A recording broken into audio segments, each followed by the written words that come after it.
We're off the east coast of America on the ferry from Cape Cod to Martha's Vineyard. Martha's Vineyard is a tiny island which achieved an international fame 5 years ago this summer when Senator Edward Kennedy drove his car off the bridge and into the river at Chappaquiddick. It's a tiny island, the holiday preserve of the rich from New York and from Boston. But this summer is the location for one of America's biggest motion pictures, Jaws. Based on the novel by Peter Benchley, it's the bestseller in England at the moment. It's the story of how a killer shark marauds and threatens the lives and the livelihood of a small New England beach community. Making a feature film on dry land is a complex enough process. There seem to be at least 3 people for every job. Making a feature film at sea stops just short of a nightmare. It's the second day of American shooting on Jaws. They've already been to Australia for the underwater shots of the shark. Turn on the walkie-talkie, please, Freddie. I don't think Freddie can listen. Freddie! Sendar, I need to talk to you, Fred. Turn on the walkie-talkie. Stand up, we're not shooting. All the usual panoply of assistant directors with megaphones, continuity girls, sparks and chippies are obliged to float round the action. They're still in the process of learning which side is port and which is starboard. Guys, we can't shoot right now. Hold on.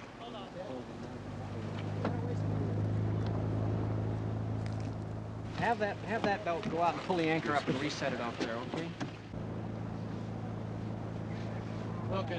The film stars Roy Scheider of The French Connection and Richard Dreyfuss of American Graffiti. The director said he faced the head of the studio and he said, "I can't do it in time." But in the age of director as superstar, the movie will probably be sold on the latest American star behind the camera, Steven Spielberg.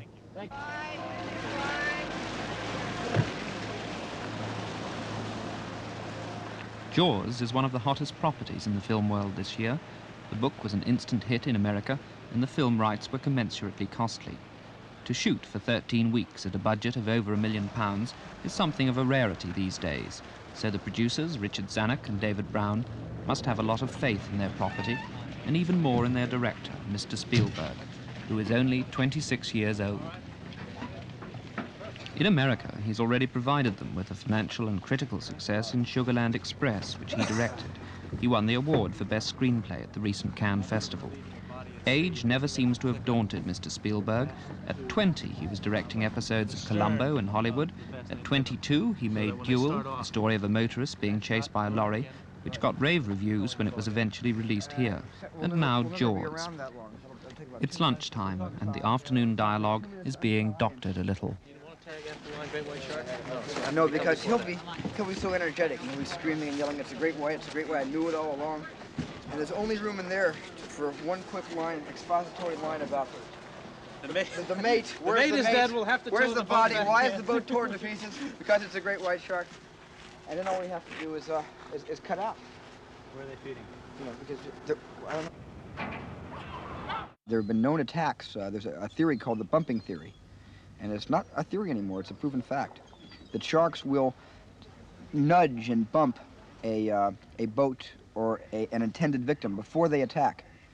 Not so much in a playful manner, but in a way of testing its defenses, to see if it's going to bump back. And when it doesn't, it comes in for the kill. Kosher salami! Spielberg himself had the idea for Sugarland Express. He found it in a newspaper.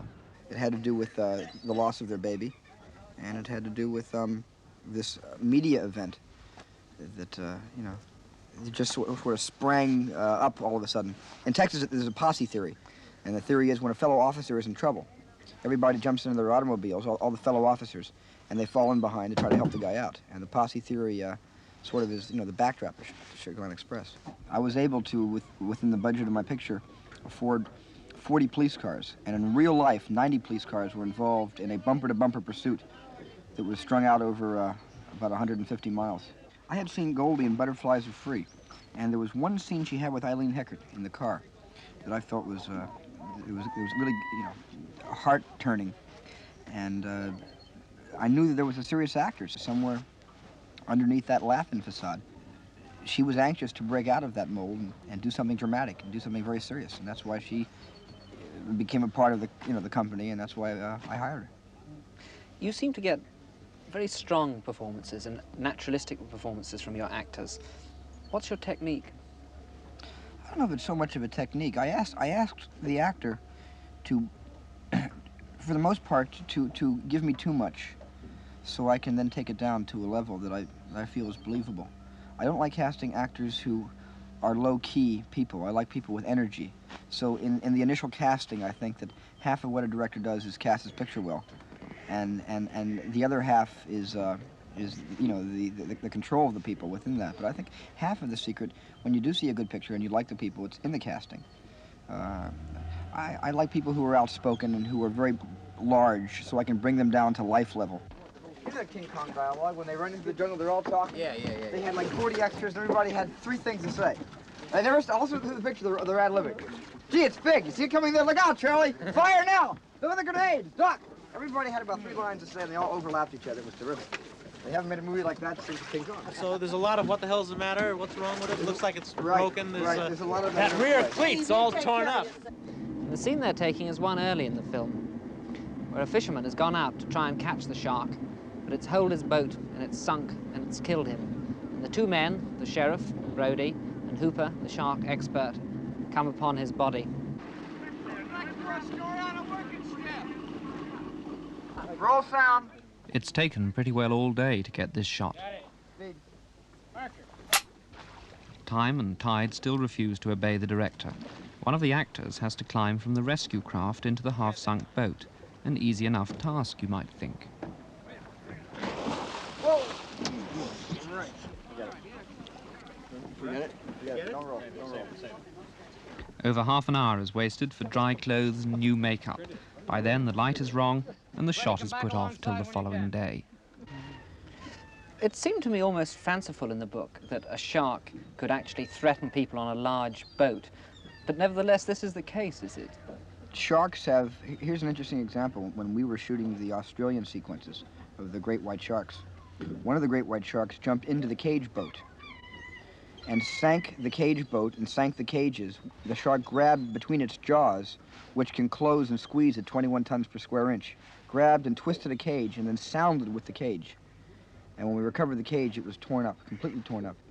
It's not very big. It'll never hold that boat. It'll hold something. This is my 2nd day at sea, and I have 54 more days to go.